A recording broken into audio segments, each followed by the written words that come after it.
Crony capitalism. What is it? Why is it so bad? To answer these questions, let's think about good old-fashioned capitalism. It is premised on the free exchange of goods or services between independent agents. Let's say I want to buy some cereal. Steve's Grocery is selling my brand for $4. Ted's Grocery has it for $5. I buy from Steve, which creates the most value for both me and him. Meanwhile, Ted now has an incentive to cut his costs so he can compete better. Replicate this kind of transaction billions of times a day, 365 days a year, and that is how our economy functions and grows, or at least how it's supposed to. Now, what about crony capitalism? Let's say it's the government that wants to buy some cereal. More specifically, the House of Representatives Committee for Cereal Acquisition is put in charge of the task. Steve still sells for $4, Ted for $5. I buy from Steve. He's the low price man. But the Committee for Cereal Acquisition buys from Ted. Why? Because Ted lobbied the committee. Because his corporate headquarters is in the chairman's district. Because he gave more campaign contributions. Because he promised a lobbying gig to an undecided committee member who plans to retire next year. That is how crony capitalism works. And it happens all throughout the government, from defense contracting to farm subsidies, clean energy programs, infrastructure spending, affordable housing, food stamps, Medicare, Obamacare, tax policy. You pretty much name it, crony capitalism is there. Capitalism is moral because it is premised on a voluntary exchange between independent parties who agree to the deal only because it creates value for everybody. Crony capitalism is immoral because one of the parties, the government, has been bought off.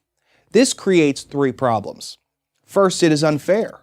Politicians are spending the public's money, but not for the public interest. Instead, they reward friends, supporters, or themselves. Our Constitution grants Congress the power to provide for the general welfare. Crony capitalism violates this sacred principle. Second, it is incredibly wasteful. In our cereal example, the government overpaid by going with Ted instead of Steve. That's obviously a waste of taxpayer money. In fact, it is really stealing from the taxpayer. Here's more waste. Ted had to spend money to lobby the government to get the contract, so he didn't get all that dollar out of the transaction. That's money that could have been spent making a better product or used in some other constructive way. Economists call this deadweight loss, and it can be substantial. Moreover, crony capitalism distorts the broader economy. In some industries, like healthcare, student loans, home mortgages, and aerospace, the government is one of the biggest purchasers of goods or services, so its politicized decisions can have wide-ranging and detrimental effects. An entire industry can become, in effect, a client of the government. When that happens, its goal is not to build a better mousetrap, but to keep politicians happy. How much does crony capitalism cost society per year? It is hard to say precisely, but the number reaches into the tens of billions of dollars, maybe beyond. Third, it tempts politicians to break the law. Once politicians feel free to spend the public's money for their own political purposes, they are just a hop, skip, and a jump away from doing so to line their own pockets or pump up their campaign funds, or both.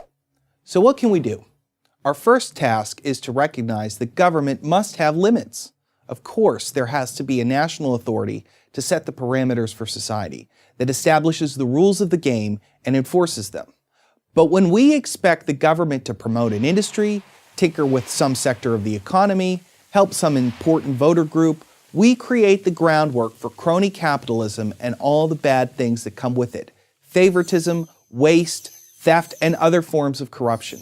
America's 7th president, Andrew Jackson, had a very useful perspective on this issue. There are no necessary evils in government, he said.